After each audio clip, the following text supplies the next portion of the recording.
Hello, everybody. Welcome to ABL Down on the Farm, episode 40, the Big 4-0, where we talk all things fantasy baseball prospecting, but particularly fantasy baseball prospecting in the ABL, a 30-team Dynasty league with 20 minor league slots for a glorious 600 prospects. And tonight, I am rejoined after a long hiatus by my good colleague and friend and league mate, John, owner of the Detroit Tigers, who is now in full prospecting mode because he just got bounced from the playoffs in the ABL. My good friend Tom, who was on the show very recently, much to the surprise of John and many others in the league, that Tom bounced John because he's an excellent player. But without further ado, I will bring John onto the show. John, welcome back to the podcast. Oh, I can't hear you, buddy.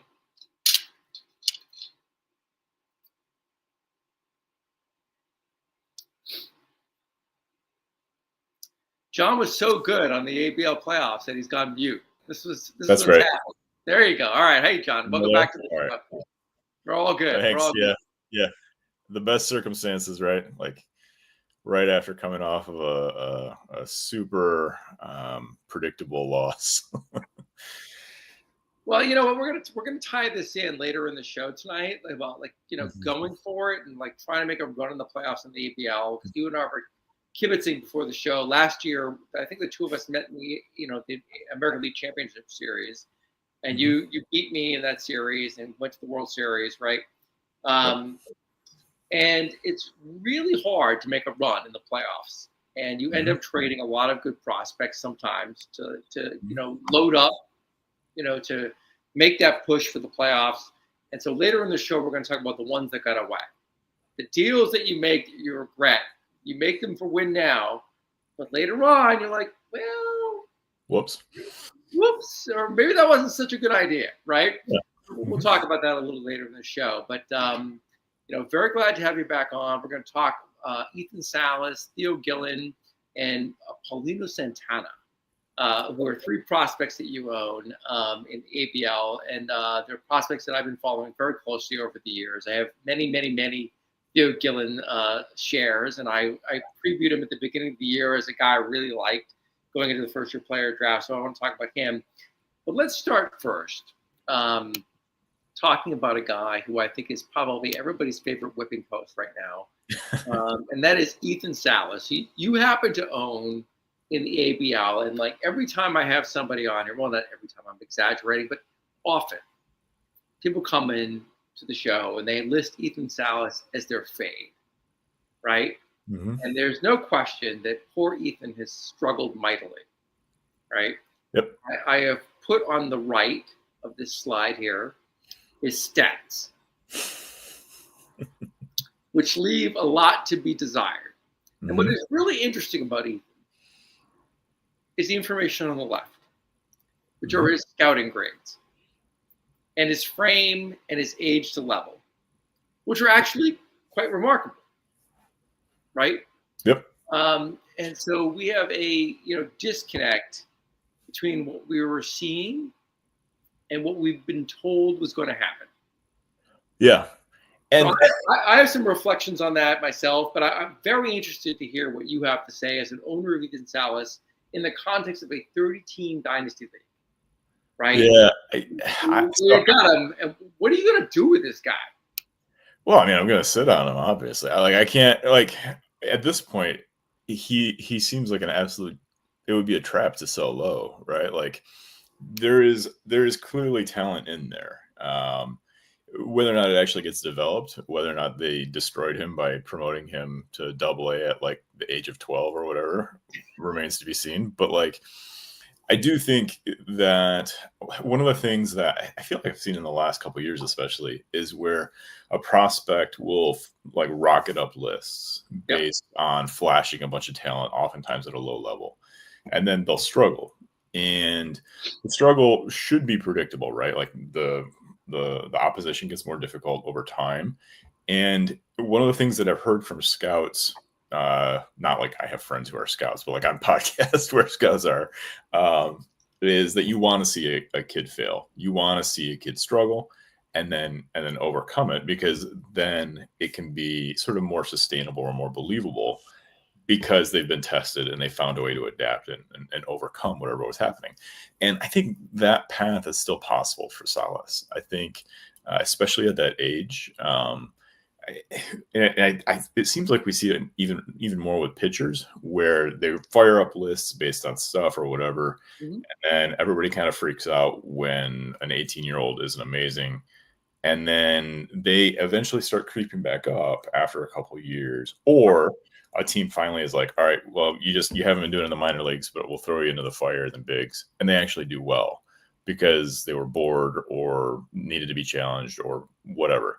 Yeah. And so I don't know. I think there are these sort of atypical paths, and goodness gracious, Ethan Salas is like the definition of an atypical path so far. So would I say that like he's as valuable or nearly as valuable as when I acquired him? No, of course not.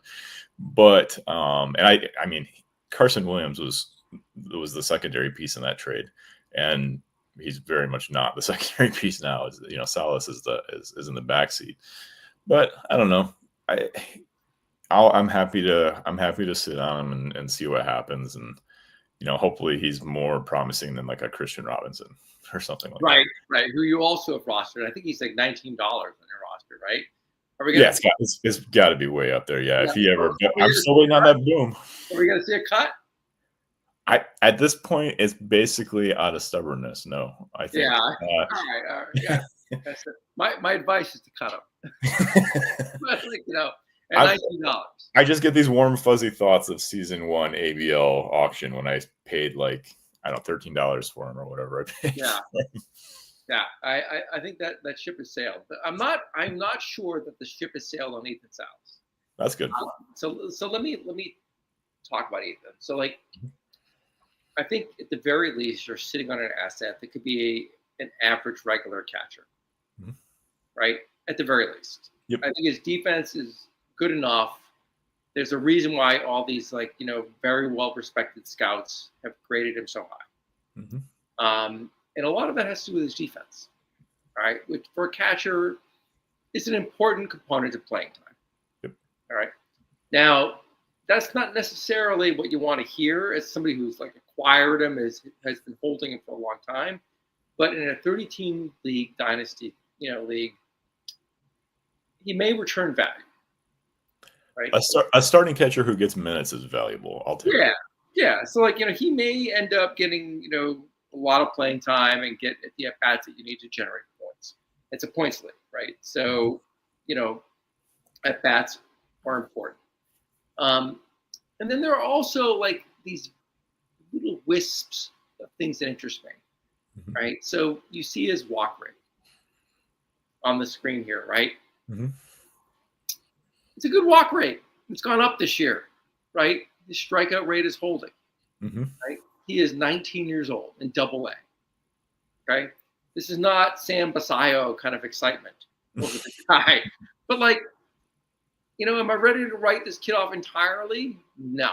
Would I trade for Ethan Salas right now? Absolutely not. Right? You're kind of, I think as you said, you're kind of stuck holding, right? I think I would trade for him now. Yeah, I mean, especially as long as it's not a crazy price. Well, all right. So, how low can you go, right? In a 30-team league, sure, I can see trading for him. 20 teams. What do you think? I mean, honestly, it depends on what else I've got. If I've got a lot of it is roster construction, because if I have a pretty solid catcher for a lot of years coming up, then why not throw a flyer on somebody like Salas? Because I think there is a fringe but not impossible outcome where he's an all-star catcher, where he hits a developmental bump in a year or two, right? So I wouldn't want to bank on him. I wouldn't want him to be all I've got. Yeah. But I mean, I would definitely take a flyer on him, which is kind of like with Drake Baldwin and possibly extending Sean Murphy and all that. That's kind of where I'm at right now. I'm happy to just let him maybe develop, maybe not. Yeah, I think in the context of a 30-team league where you have that many slots, you can hold Ethan Salas. It's fine. It's fine. It's not doing any harm, right? I mean, you can always find some guy who's maybe possibly like, replacement value for him, but like, why not hold him? Yep. The upside. So sure, I get it, totally get it, but absolutely disappointing relative to the acquisition cost. Yes. And for the folks that drafted him really high because he was getting all that hoopla leading into his first year player draft, they're really feeling the sting, right? Yep. So if you're somebody who like got him off waivers, great. Like, or acquired him for a 5th round draft pick or whatever it is, awesome. But in ABL, the owners are probably a little too savvy to do that. I mean, particularly now that certain owners are out of the league. So interesting case. He also is interesting to me because he highlights something that I'm going to try to address in this year's handbook. When I say this year, I mean 2026. I'm already looking ahead. So you see his handbook grade of 8.95, which is like almost exclusively based on his scouting grades and his frame. That I talked earlier in the season about all the things that go into the handbook. But this year, as I transition into 2026, I'm going to start integrating stats. Right. So I'm contemplating bringing things in like ISO, walk rate, K minus walk for hitters. And I had to think about speed because it's a very hard minor league stat to actually like get enough plate appearances to matter. And it'll change in a few years. Yeah. So like, I'm still toying around with some of those things. I'm going to be speaking with Dylan and Tom. I'm going to have Jeff on the show a little bit later in the season. I want to talk with him about it because I know he's a big stat guy. But that'll be coming. And so I think a guy like Ethan Salas is somebody you'll see drop down, but it'll still be benchmarked with those strong scouting grades. So it'll be very interesting to see what Baseball America and Baseball HQ do with him going into 2026, given his performance. But that's something I just wanted to foreshadow that folks, to the extent they follow this at all, is coming down the pipe. Something that's really interesting, especially with somebody like him, is that it seems like sometimes there's this almost arc where somebody will fade away, but like everybody will kind of remember that they saw something a long time ago. And so if he were to, have an above average showing at AA or even AAA, I do kind of wonder if that would be rocket fuel from a ranking perspective, because people would be like, "Oh my gosh, I have no doubt." You know what I mean? Yeah, this is a very excellent point. I mean, I think he is a guy who has been embedded like a splinter in our mind as a product, right? And like, all it takes is a slight nudge to get people excited. This kid goes on a heater, you can absolutely trade him if you want.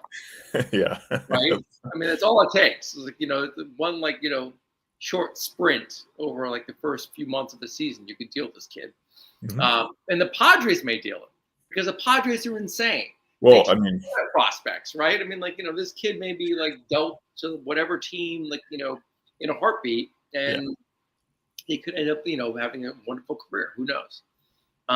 If he develops, they absolutely will trade him. I mean, the longer they hold on to him, the worse it is. Yeah, I mean, they're very, very good at identifying talent, and they're very bad at holding on to it. I mean, they may beat the Dodgers for the playoff spot this year in terms of the division, but like, I'm not sure it's all worth it, right? They've traded away a boatload of talent. The Mason Miller thing was bonkers. Yeah, I mean, 100%. So we'll see what happens with Ethan long term, both in terms of his major league career, but also in terms of his like Detroit Tigers career in terms of ABL. So very interesting prospect to me. I know he's been a lightning rod for folks. I'm not out on Ethan Salas. If I can acquire him low, happy to do it. In terms of a league that's very deep, right? I've cut bait with him in some other leagues that are shallower. Yeah, like a 10 roster or 10 spot farm system. I don't think I would mess with him. No, my cutoff is like a 16 team league. Even with 20 spots, like I can't justify them because the ability to roster guys who have higher upside, particularly at the catcher position, is so high to me in those leagues that I can't do it. But like 20 teams, 30 teams, like I'm probably still in, and perhaps depending on my catcher depth, Mhm. right? And we'll talk about another catcher later in the show, who's one of my guys that got away, who I wish I had back in ABL, but I have in many other leagues, who I would take in a heartbeat over Ethan Salas. But we'll talk about Nice. it. All right. So let's talk about a happier tale. A guy that's on your roster, which is Theo Gillen. Yeah. And how happy are you to have So drafted Theo Gillen? yeah, very. I mean, and it seems like every year there's a. So I am not like as savvy when it comes to stat lines or scouting as you and a bunch of other guys in the league. I'm like, admittedly, I just look at rankings. I pay for a handful of subscriptions, and I just use the crap out of those. And so each draft season in the winter, there's always this interesting thing where there's like one or two prospects or draftees who I'm surprised are going as late as they are. It was the year before, it was Luke Keyshaw, and I have him all over the place. And this year it was Theo Gillen. And this thing happens over the course of the winter where we're doing drafts and drafts and drafts. And I have so much of Keyshaw one year and Gillen the next that I start to get kind of creeped out. Like, what am I miss? Okay, these guys are smart. What am I doing? How do I have so much of this one person? And Gillen is that guy for me this past year. Like, I'm thrilled now, but it got a little like eerie when I started to kind of second guess myself. I get it. Like, it's the old expression in poker, right? Is that you don't know who the sucker is at the table, it's you. Yeah. Right? So you feel a little EBGBs when you like start drafting a guy and you have all the shares. Yep. On the other hand, Gillen is kind of a very exciting guy coming into the draft because I think he was very toolsy, Mm-hmm. right? Had really good like reports in terms of his batting eye, right? And he has natural speed, right? And he's so young that the power can just develop. He's got a good frame. He's 6'2", 195. Mm-hmm. So you're looking for a guy with projection who might have that power. And I think I covered him in the first episode of this season in terms of the draft coming in. As a guy I really liked. He was in my top 15. And I can't remember exactly where you ended up drafting him, but I think he's a guy like I texted you about or DM'd you about. It was like, nice pick. Mm-hmm. And, very highly graded in the handbook, 19 years old in A-ball. And you look at his numbers, right? He's got nearly a 20% walk rate. Yeah. That is extraordinary for a 19-year-old. Especially with that skill set. Like, yeah. with those tools, you don't usually they use you know what I mean? Like, speed and possible power, folks usually fall in love with that when they're young. Yeah. And so like, I think that the power wasn't quite there yet, which is why he fell down in the first year player draft. But when you look at that batting eye, his strikeout rate is like very good, not great. But when you look at the relative, ratio, it's a very good ratio, 19.8 versus 23.1. You can see the on-base percentage in that slash line, which is the next bullet point down, right?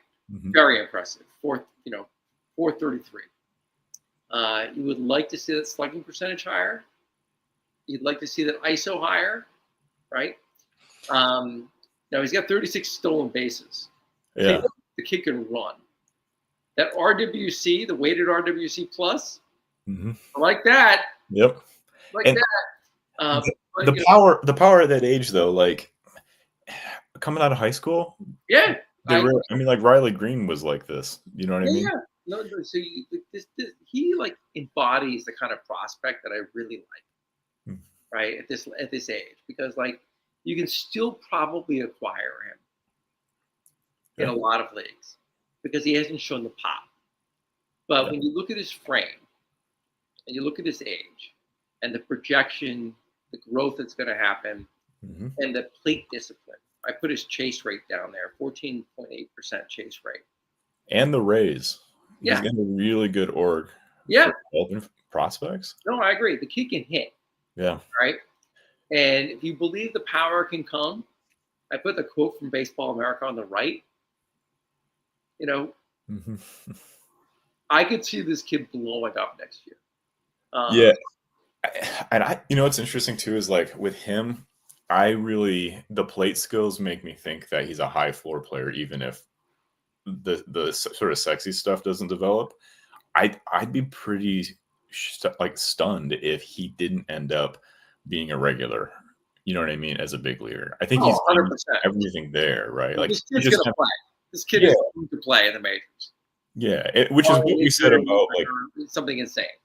yeah, and I don't know that he's going to perform like Pete Crow Armstrong, but it's one of the things that we said about Pete Crow Armstrong is that like he's got stuff that's going to carry him no matter what. Like it's going to be there. It's just a matter of if the other stuff develops around it. So yeah, no, I love Theo Gillen. I loved him in the draft season. I traded for him in ACL, which is companion league, in the Armchair Fantasy Network. Yep. You know, I'm trying to acquire as many shares as possible, and I think the ship has sailed in terms of being able to get him cheap or getting him at a reasonable price because he is so exciting. And he's a guy for next season. If he struggles, if he gets promoted, for example, to high A or double A, and struggles initially, I am all in. Oh, totally. On a kid, I'm going after that guy. Any league I'm in where some owner gets a little weak need about him. Yeah. Or wants to compete for this year, and maybe I'm out of it in those leagues. I'm buying this kid. Now the only thing that's pump the brakes for me is the Rays are an odd organization in terms of playing time. Yep. Right, but I think his defense and speed will carry there, particularly given his on base percentage. I think they'll give him the at bats, and who knows if he'll end up actually playing for the Rays. He could get traded. Who knows what's going to happen? He's 19, but I'm all in on this kid. I'm sure you're feeling very good. In ABL, you don't just to deal with this kid. Yeah, absolutely. And from a roster construction perspective, I think the Rays, if you have a really small roster, it can be if you have a super short bench in a certain format, Rays players can be really tough. But if you build for depth, which I think in a 30-team league, you have to build for depth, I actually think Rays players are underrated in that way because they get so much kind of shade for being part-time players or platoon players. But that just means that they're using them well. And what I've found, especially with the Rays, is being an actual Tigers fan, obviously I'm partial to this, but the Rays have always been kind of chaotic in that way. And that they may platoon players in terms of who's starting, but just about everybody sees the field each game. Yeah, and the format matters. So ABL, for example, is a daily league, right? If you're weekly, a little tougher, right? Yep. It hits you. But in a daily league, you can kind of manage that. You can draft around it, or your roster construction can take that into account. But I think with a kid like this, really high ceiling. I think a really low floor, very exciting player. And, particularly in a 5x5 league, the stolen bases, they matter. And this kid's probably going to hit for average too, in a traditional roto league. Not so important in ABL, but the walk rate in ABL, really attractive. So, he was one of the guys I did not have a first round pick this past year, but he was one of the dudes I was that's the guy I wanted. I traded for the other guy I wanted, which was Ryan Sloan, the Seattle. Oh yeah, right. Yeah. But this is the other guy, that mid-round dude, that middle of the first round value. Really, really good get. No, whenever I get a message from you, I think I got one on Gillen and I got one on Chase Burns. Oh yeah. Attaboy. That's a great pick. I'm always I thought so, but no. Well, I appreciate that. Chase 10, Burns, more. Chase Burns is a monster. So, God bless. As long as his arm stays attached. That's you just explained every pitcher of Major League Baseball. Yeah, sure. I also traded for Chase Burns in ACL, so I have both those dudes. Nice. Which team are you in ACL? The New York City Alley Cats. Oh, that's right. Right. Yeah. So showing my true allegiance to the city. But yeah, I mean, just to show that I'm backing my words with my actions. I traded for both those guys. Terrific get. All right, so let's now shift and talk about a guy who is a prospect I've been following for a long time, who's Hmm. kind of in between what we've been talking about, and that is Paulino Santana. He's a Rangers outfielder. Okay. Um, I cannot remember how you ended up acquiring him in ABL. Second Uh, round draft pick. all right. So this is a guy I've always liked since he came up. He's never quite put it all together at any level. But again, age, frame, he's 18 and able. Yep. Okay. 6'2", 180. I put his baseball HQ and baseball America grades here, which factor into the handbook, 6.47, which is a solid grade for me. Mhm. If you just look at the baseball America grades, above average hit, above average power, above average run, right? Yep. And he's got a, net 50, which is an average regular extreme outcome, Mhm. right? A lot of volatility, which is not unusual for, an 18-year-old kid. Baseball HQ, 8D. They give him a 55 basically overall with a D, slightly better volatility score. But you can see, the grades are probably net even, right? Mhm. Then you look at his stats, right? And you're like, right? Mhm. Um, he's got like a cup of coffee right now in A ball, right? 56 plate appearances. So you almost have to throw that out, but it's not been pretty. If you look at his CPX scores, better sample size, like not too exciting over Mhm. there, right? 8%, or 9% walk rate, 28 or 27% strikeout rate. Mhm. So what I'm interested to hearing from you, is how are you feeling about Paulino at this point in time? And then I'll share my views too. Yeah, I think so I'm actually learning about Paulino right now. So like You're I welcome, mentioned God. You're welcome. like I mentioned earlier, I just really kind of aggregate lists. Like I've kind of figured out who I trust and I just aggregate their input and don't go purely based on that, but that's how I kind of create a short list for each pick. And he just made sense at the time, especially when I drafted him. I had a even better, like I feel like I have an all right farm system right now, but I had a pretty bonkers one when I drafted him. So when you have a really like big and deep farm system, right? Like you just get lottery tickets. You can afford to do it. Like you're not banking on any of these guys. And so I just saw a young kid, surprisingly high up in the rankings, one of the top ranked IFAs in that class. Yeah, sure.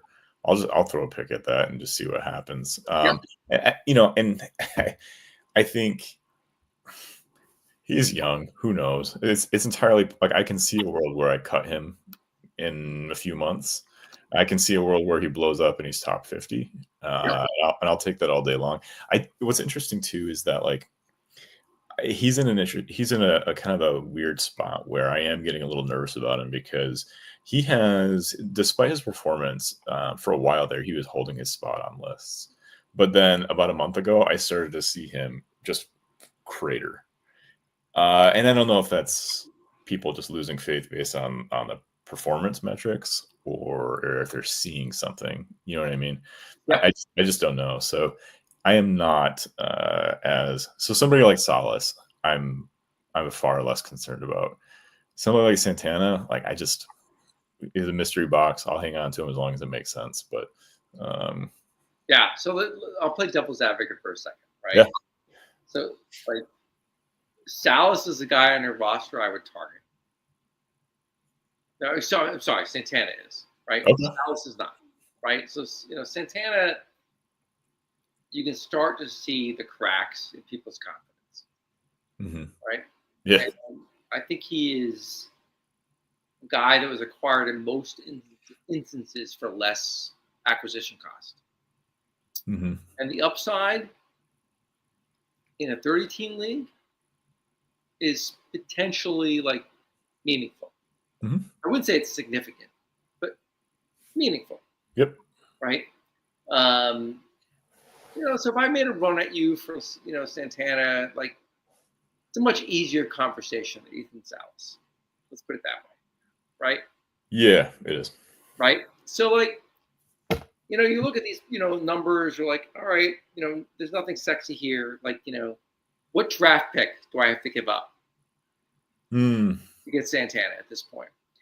And a lot of that depends on your, minor league roster in a deep league. Mhm. How many spots you have? Are you really willing to give up the spot? Yeah. But he's an interesting guy to me because he's one of those prospects that the scouting, you know, organizations that I really trust keep promoting as a guy, Hmm. despite the numbers. Right? I Yep. mean, Salas is too. Just to be clear, Yep. right? But I know that Santana is going to cost me less, Yeah, absolutely. right? So, like, if I can get a Santana, like, for a reasonable cost, Mhm. I'll throw the dart at him. Like, and, is he a throw into a bigger trade? Maybe. Is he a draft pick trade? Yeah, probably, right? He Um, al he almost moved at the deadline, I'll tell you that. right, no, there you go. I mean, like, so, but the fact that he almost moved to the deadline tells you that there are savvy owners in the ABL who are Mhm. like, I'll take a shot at this kid, right? Yep. So he still has a commodity value, right? Mhm. Um, Now I think the difficult question for a kid like him is that once he gets up to high A ball, if he struggles there, the game is probably up, right? Yeah, or at least it's heavily delayed. Yeah, I You're mean, like, looking at, like, tearing him down to studs, basically. yeah, I mean, if if he has like a 35% strikeout rate, high A ball, Mhm.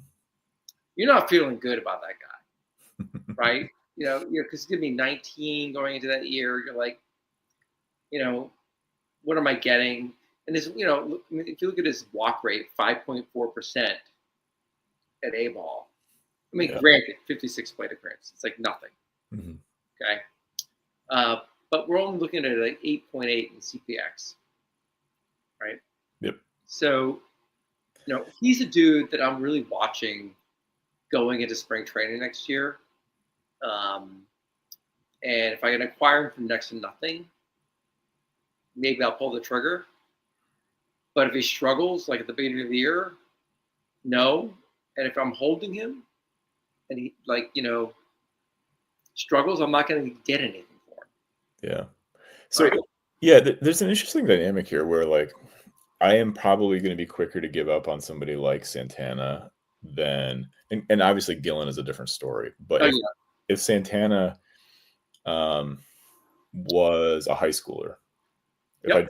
if I drafted him as a high schooler, I would probably have more confidence just because I think there are just a lot more eyeballs that are on somebody when they're stateside than if they're IFA. And that can work both ways, right? Like we've seen all sorts of IFAs who signed for, the price of a new car and they go absolutely bananas.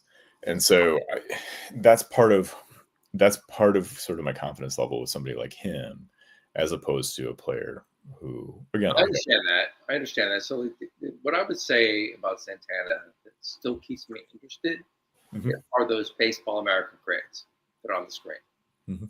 which is I really put a lot of value in Baseball America. Um, when you look at that across the screen, right? 55 is across the board until you get to the overall grade, which is a 50, Mhm. right? What that tells me is they're saying the skills are not like equal to the sum yet. Not to devalue my own asset, they also dropped him completely out of their top 300.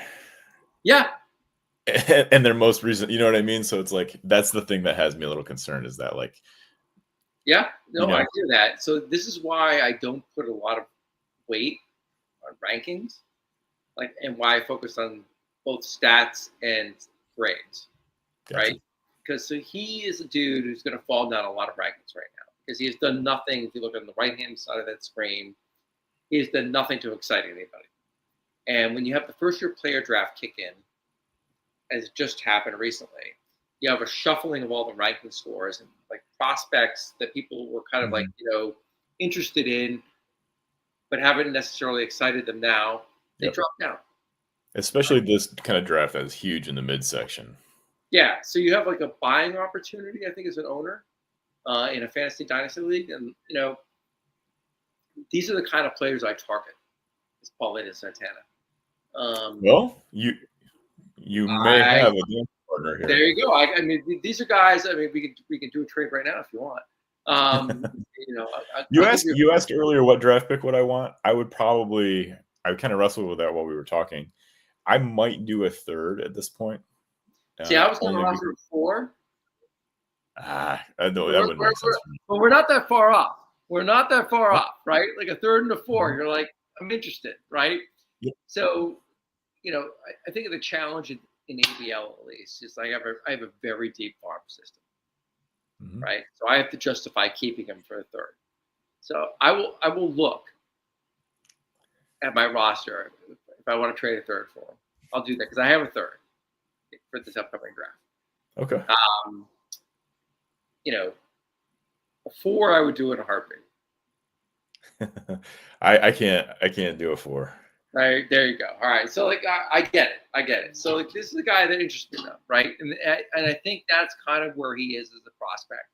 And this is one of the reasons I highlighted him for this show is I thought he was a very interesting guy to talk about, from a dynasty perspective, right? It's like when you're doing this calculus of what guys to accumulate, what guys to like buy into. Like, he fits all the criteria that I kind of want as a long shot. But I think the challenge is, do you want a long shot as in exchange for a third round pick? Right? Yeah. Right? And that's the challenge. So, if you go back and look at guys who get drafted in the third round, there's a lot of volatility in our league, right? Any 30-team league. Yep. Could I do better? Maybe. And there's maybe a false bravado in that.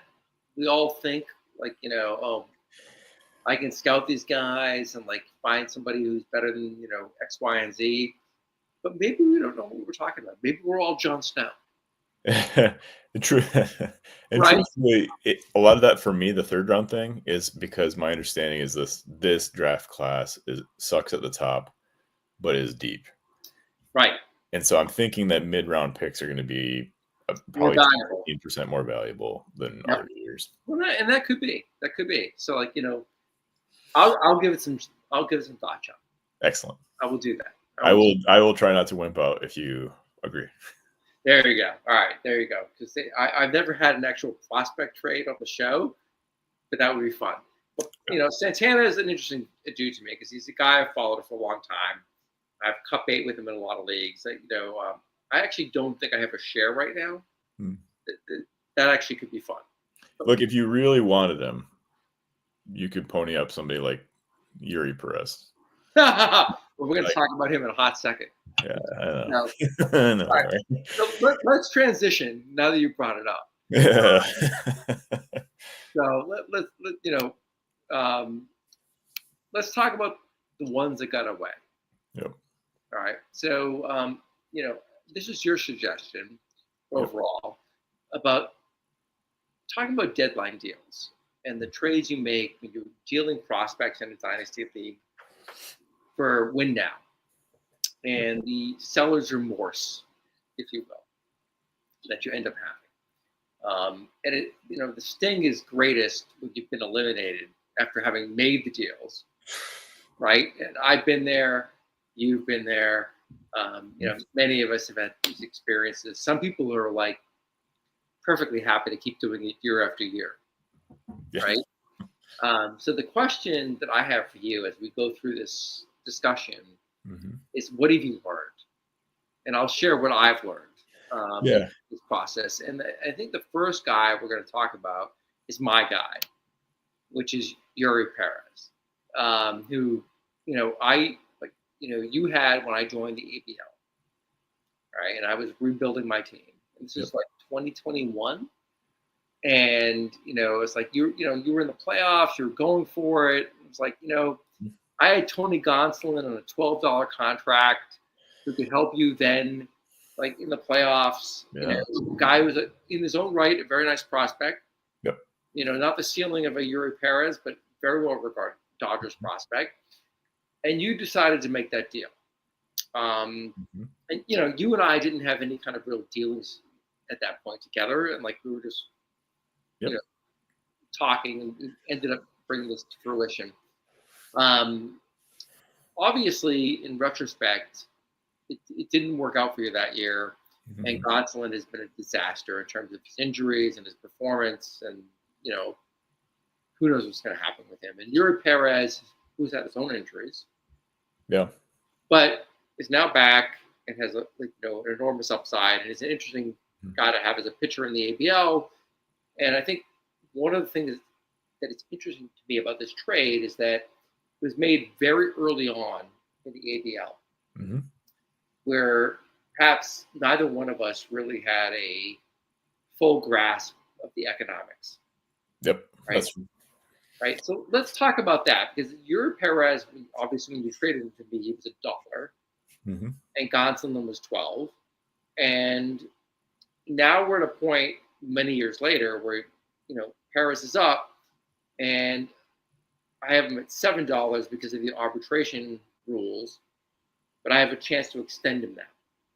Yep. At $7. So talk to me about why you flagged him as a guy you thought you had seller's remorse on.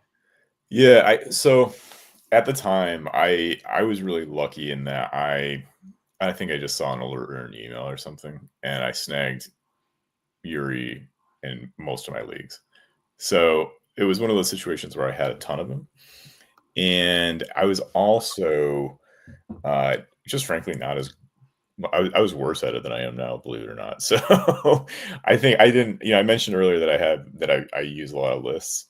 I really wasn't at that point. I was reading up on players. I was doing it in a much slower way. And so I think had I been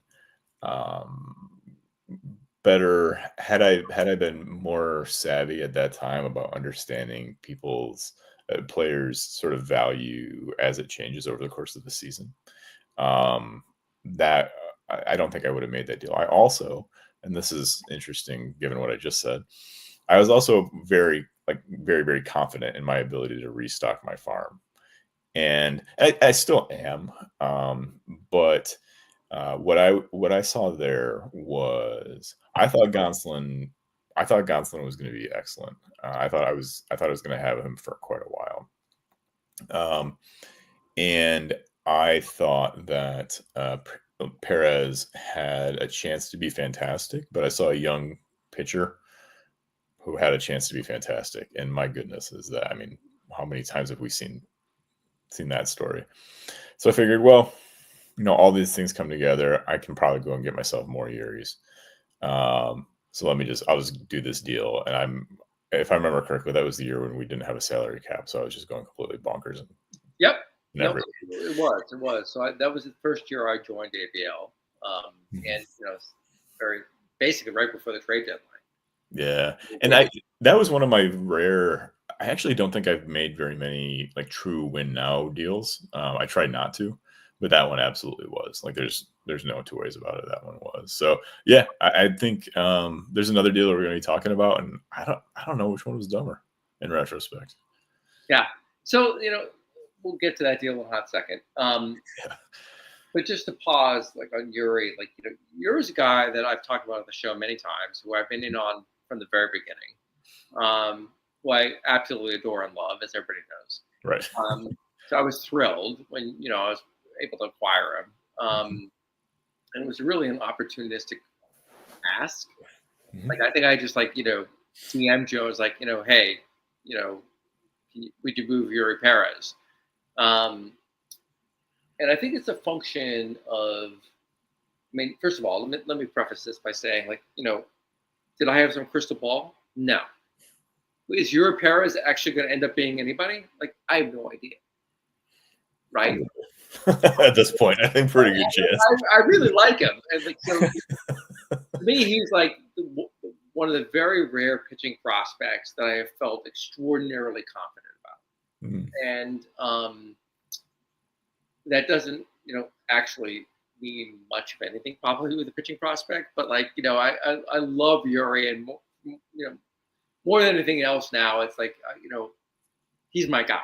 Yeah. I have him in all leagues, No. right? Like, there's one league I don't have him in where I actually traded him away, um, which I still regret. But so I'm in the same boat you are. Yeah. But it's an interesting story to me because of the economics in ABL, Mm-hmm. right?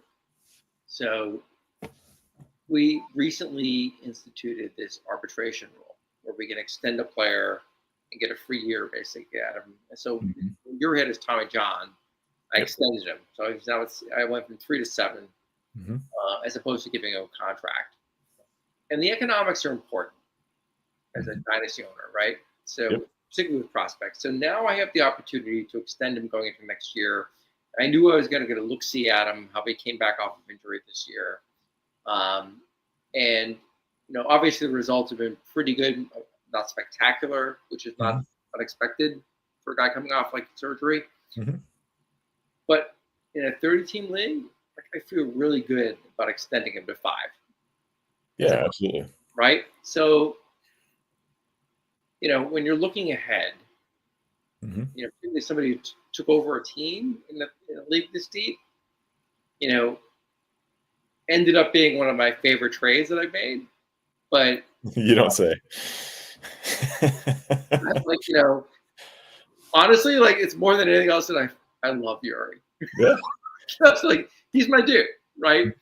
But from your perspective, like I get the trade. I do. Like you have a chance to like make a run. You're getting a guy in Gonsolin who is very well regarded in a Dodger system that is also well regarded. Now it turns out in retrospect they've been very bad about pitching prospects, right? They've had a lot of guys come up and just not work out. Bobby Miller. I've got a guy on my roster right now, River Ryan, who's coming off Tommy John. Like I don't know what to expect of him. They made like signings internationally to try to bolster their rotation. A lot of trades to bolster the rotation does not exactly imbue confidence in guys who are holding Dodger pitchers. But you did not know any of that in 2021. Yep, true. Right. So, and I'll also say I was confident in my ability to restock the farm because let's get to that. Go ahead. Our league at that time, I mean, we added.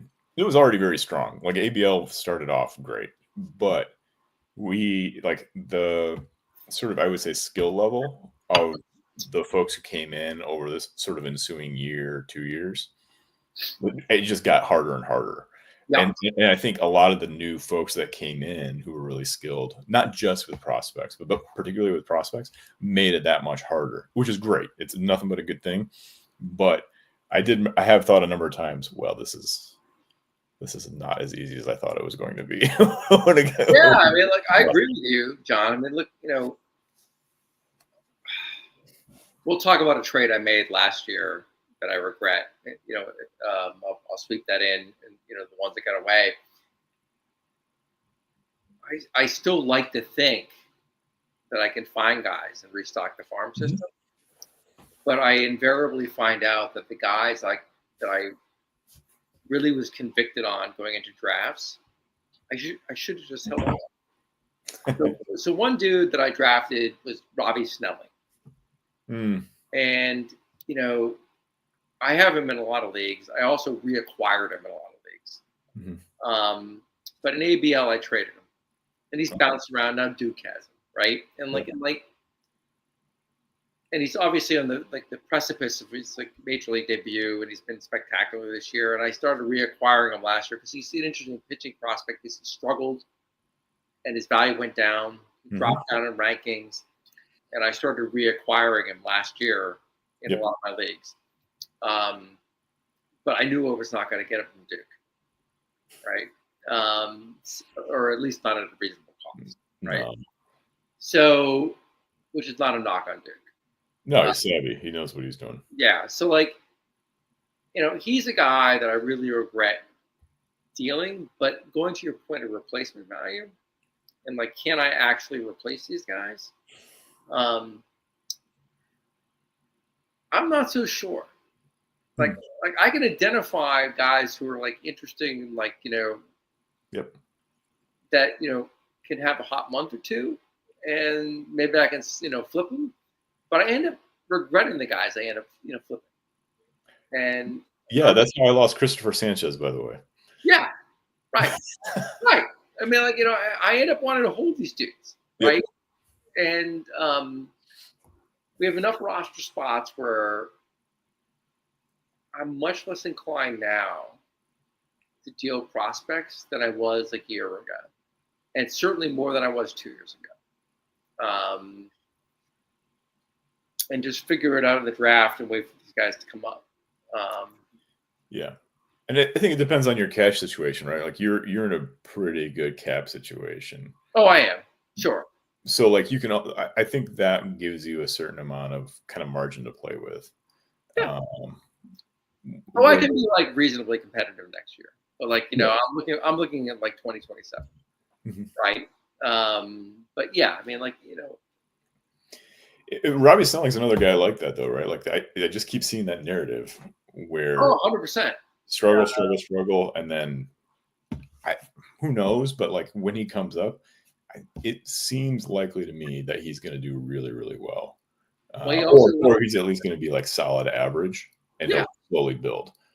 Yeah, and he also got dealt out of San Diego to the Marlins, who actually know something among us. Prospect. Yeah.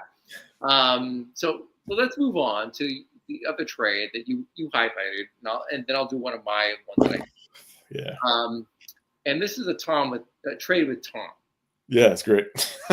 Super. So insult to injury. Like, so you lose to Tom in round 1 of the playoffs this year. Yep. You made this trade with him in 2024 when he joined the league, right? Like, yep. I will tell you, I'm in a lot of leagues with Tom. And one thing that I've learned from dealing with Tom, never, ever, ever buy a prospect low. Tom. Don't ever do it, right? So I want to look at this trade that you made with Tom, right? Yeah. So I'm sorry to share this with you too late. All right. So this is the classic Tom trade. Okay. So James Wood, Brandon Pfaadt, and Julian Sassana, Evan Carter, Tim Kentz, and Quinn Priester. Yep. All right. So Tom loves Brandon Pfaadt. That's the one dude in this that has not worked out for him. All right. James Wood is a monster. Yep. All right. Particularly in our format. Right. Given the salary, the points league. Sassana is also a potential monster. Right? It was a guy I've loved for a long time. All right. So Tom sells low on Evan Carter. All right. Sells low on Tim Kentz. And sells low on Quinn Priester. Ironically enough, the only guy on that list that has value right now is Quinn Priester. Oh, it was a throw in at that point. Right. I mean, like, and he's a dude, like, I would have also said he's not going to have a major league career. Maybe he's a middle reliever. All of a sudden, he's resurrected himself. Yep. To a dude that matters. So, like, he is not the haul. You were trading for Hentz and Carter. I was a huge Carter fan. Right. So let's talk about this deal and what you were thinking at the time. And there were other things involved here that I did not list, including draft picks. Yeah. So Wood was ascendant. So this wasn't super early. Like Wood was already flying up lists, and I was obviously excited about that because I acquired him for far less value than he was showing at that point. But I didn't believe it, and I really didn't like if I remember right, it was the K rate that was kind of scaring me off. And he seemed to me to be the kind of profile. He looked to me at that time like Spencer Jones looks to us now. Uh-huh. And that I felt like I remember heading into that winter thinking, this is probably going to be the most value James Wood is going to have. Which, saying those words right now, obviously preposterous, right? But that's what I was seeing at the time. And Evan Carter, I remember, if I remember correctly, he was it was kind of what we were talking about with Gillen, which is actually kind of sending chills down my spine. But a high school bat with a really good plate approach. Yeah, no, look, Carter's actually, just as an aside, he's a very interesting hitter to me. I still kind of like him. Yeah, no, I mean, he just had horrible injury luck. Yeah. Right, and skill, staying healthy is a skill. Yep. So, you did not necessarily know that when you traded for him, right? But like, I know Tom well enough to know that what he loves and adores is exit velocity and power. And Evan Carter does not have those things. No. So he wanted James Wood in that deal. And Wood and Carter are interestingly are like the opposite. Yeah. They're, like from a skill set perspective, they couldn't be more different. Yeah, no, Wood is like Tom's guy. He's one of those like dudes that fits his profile. That doesn't always work out for Tom.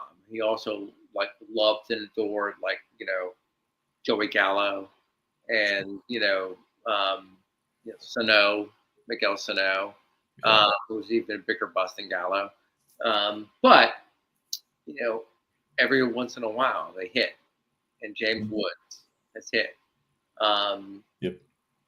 And I also think it's an interesting story about strikeout rates because Aaron Judge, when he was coming up, had a very unattractive strikeout rate, and managed to put it all together in the major leagues, which is actually something I think you mentioned earlier in the podcast, which is, you never know when it's gonna click. It could happen at major league level, right? Colson Montgomery of the White Sox right now, like. Who saw that? Is it that they find like the best coaches are in the bigs, right? Hopefully. So maybe the best coach that they've run across got their hands on him. Maybe. And something clicks. Plus they've been in the minor leagues for so long, they're bored or jaded or whatever. Right. I mean, maybe that's the same for Bubba Chandler, right? Yeah, totally. Right. Bubba's basically said as much, right? Like Bubba has made it text. Right. Who just got lit up by like a Christmas tree tonight, but like it's all right. Oh, did he? Yeah. Yeah. I mean, like you don't know, and this goes to the point that prospect growth is not linear, right? Like you don't know when it's going to click. So this trade is very interesting to me because, like, I completely get it from your side. It just hasn't worked out. No. Right? I mean, like, totally get it. Fad at the time was like, a decent pitching prospect, like, nothing great. Wood is like a speculative. Carter and Hentz were both close to the major. So was Priester. Mm-hmm. And proximity matters in the ABL. So I don't blame you at all for this trade. And I think you got actually some picks on the other side of this. That's the plus. Yeah. And I did not go back to look who you drafted for those picks. But like, Sasana's still not up. Hasn't thrown a pitch. We'll see what he does. I love, Sasana for a lot of reasons, but like, who knows? Mm-hmm. But Wood, he's a star, right? And what from the net of this is that, like, Tom got a star, and you have a bunch of maybes. And most of those guys, are any of them on your team anymore? Oh, I don't think so. No. Nope. Oh, T. Kent's is still in my minors, I think. Is he really? I think. Yeah, because he's a player that I just, in some ways, similar to Ethan Salas, where it's just like it makes no sense to move him. Yeah, I get it. Yeah. As a Cardinals fan, like, hope springs eternal. But sure. Like, yeah. You were asking earlier, like, what have I learned? I honestly, so I went through and prepping for this. I found a handful of other dumbass trades I've made, and I thought, God, how? But I've had some success. And I think what I've learned, if anything, is like you just got to keep going. You just got you're going to, if you make enough deals, if you take enough chances, you're going to step in it. Like, it's just going to happen. It would be weird. It wouldn't be fun if it didn't happen in some ways. if everything was a lock and it was like playing on freaking 90s Game Genie Nintendo or something like that. Right. That's where's the fun in that? So I think the thing I've learned is just, well, we're gonna keep rolling the dice and have fun. That's sage advice, right? Because in my opinion, look, I mean, we know this, John, right? Like you're doing well because you've been a perennial contender in the ABL, right? So we know that you have the fantasy chops to do this. It's a very competitive league, so good for you. Are any of us perfect? Absolutely not. Right. Right? Can we all get incrementally better? Sure. Right? So how do I get incrementally better? Like making greater commitment to excruciating patience prospect. Yeah. Right? And like, am I willing to die on this hill for this prospect? If I am, I'm going to stick with it. Mm-hmm. Right? There are guys that I don't believe in that way, who I will trade, but there are dudes who like I should just hold on to. Mm-hmm. I once had many, many, many shares of Jackson Chorio, as I think I've mentioned on other podcasts, and I traded them all away. I had him when he was 16. In every league I was in, I was like, "Oh, Jackson Chorio, he's great." And like, dealt him away. Oh. Right? And I have 0 shares. I'm not making that mistake anymore. Yuri Perez, he's mine. Yeah. But let's talk. I want to take a few blows for myself too. Like so. Yeah. A deal that I really regret is the one that's listed on the bottom of the screen here, which is Alfredo Dunno and Braylor Guerrero for 2 veteran players like in the playoff push. Yeah. And it's really I still believe in Guerrero. I think he's like an interesting prospect for the Rays. He's struggled with some injuries and hasn't been spectacular, but it's really Dunno. Mm-hmm. Yeah. Who I have in many, many leagues. And I was on when he was a DSL player. I drafted him in so many leagues. Mm-hmm. I think I drafted him in ABL in the 4th round. This kid, has great metrics, and he's walking 19% of the time, and he is striking out less than that. And he has the potential to be an all-star catcher for the Reds in a really great ballpark. And there are a lot of leagues I have him in where I'm super excited for him, getting promoted and advancing. And he's still young, and who knows what will happen with him. Mm-hmm. But he's the dude that got away from me. He is a catching prospect, though, right? Like Yeah. that's I don't know. I mean, like that's a flame-throwing pitcher in terms of. Hey, absolutely correct. Which is why I degrade catchers in the handbook, like multiple points, because the position matters. Yeah. But that's the dude that pisses me off. When I'm in ABL, I'm like, Alfredo Dunno and Jake with the the Braves. I'm like, you know what? That trade just was not worth it. And I lost to you. I lost to you in the playoffs last year. I mean, like it wasn't worth it. Yeah, you were one Joe Jimenez away from. I know that's the way it is.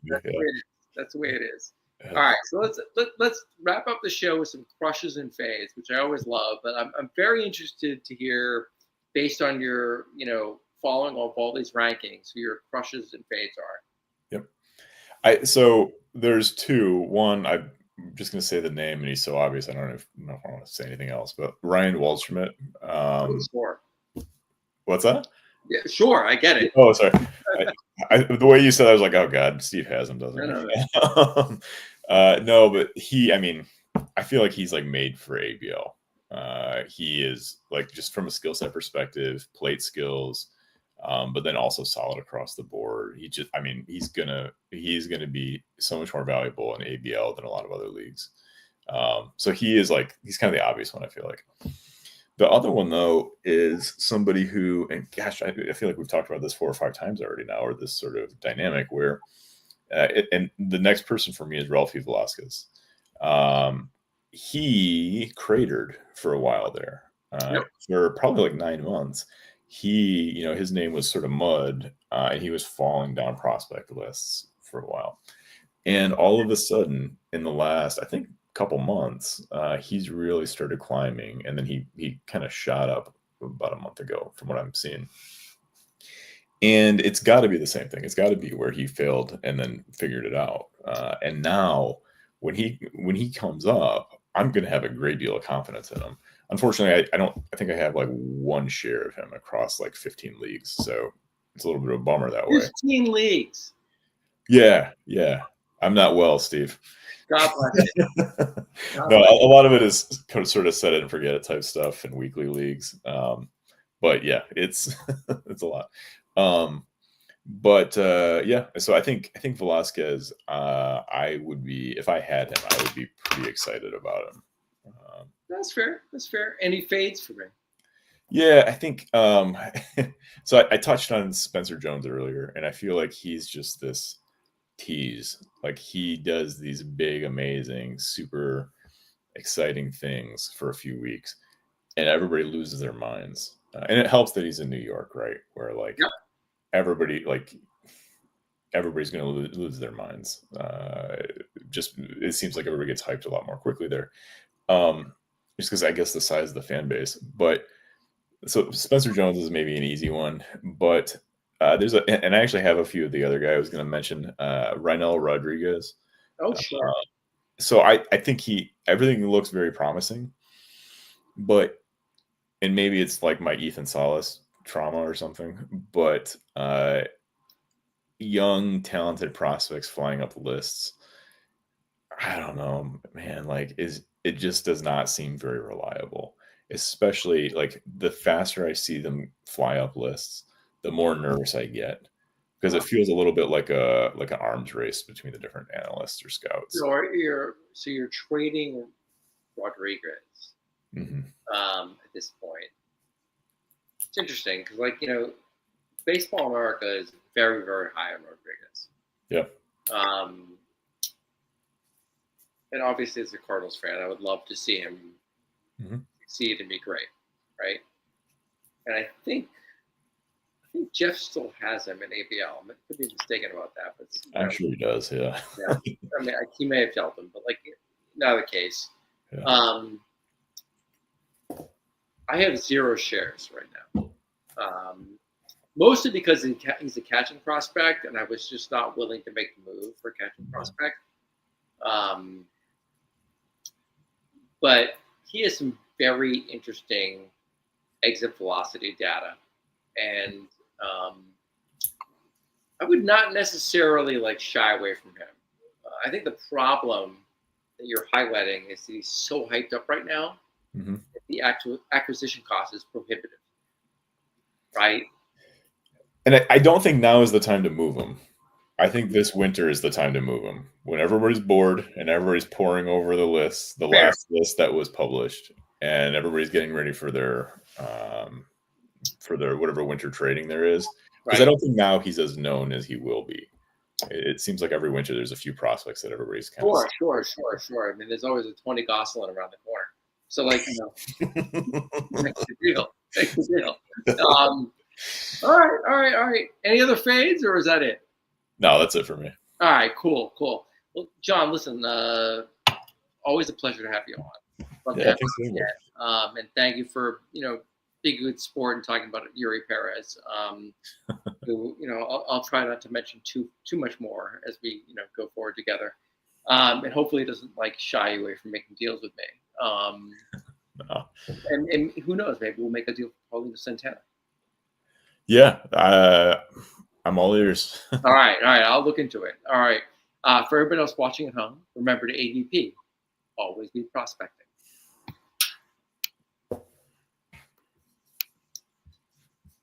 Thanks, buddy. Yeah, man. That was fun.